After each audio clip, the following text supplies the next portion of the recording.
أعوذ بالله من الشيطان الرجيم.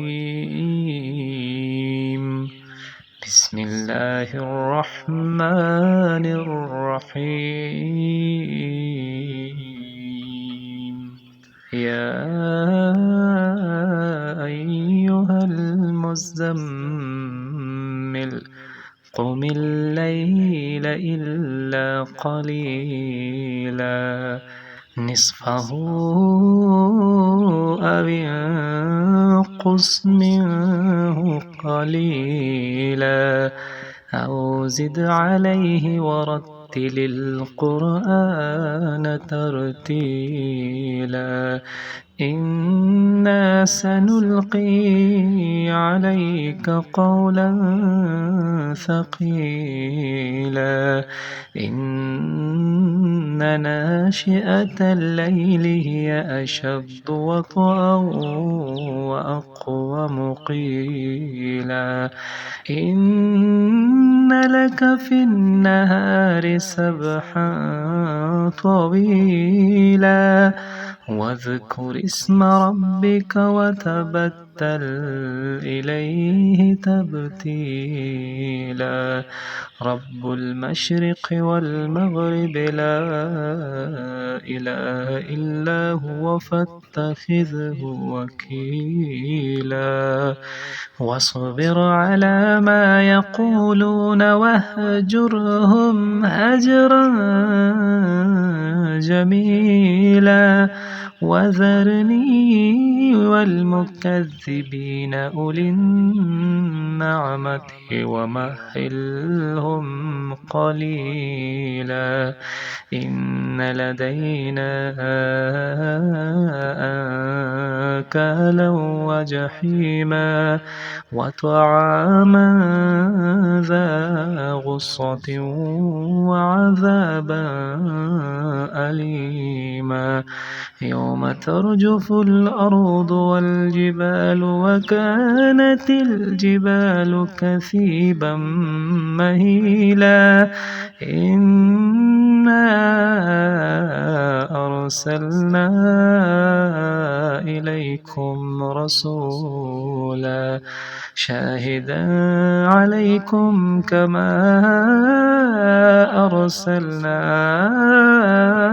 إلى فرعون رسولا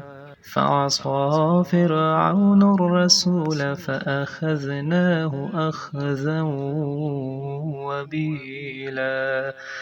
فكيف تتقون إن كفرتم يوما يجعل الولدان شيبا السماء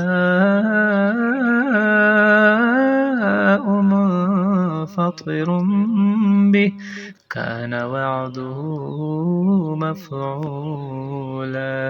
إن هذه تذكرة فمن شاء اتخذ إلى ربه سبيلا إن ربك يعلم أنك تقوم أدنى من ثلثي الليل ونصفه وثلثه وطائفة من الذين معك والله يقدر الليل والنهار علم أن لن تحصوه فتاب عليكم فاقرؤوا ما تيسر من القرآن علم أن سيكون منكم مرضى وآخرون يضربون في الأرض يبتغون من فضل الله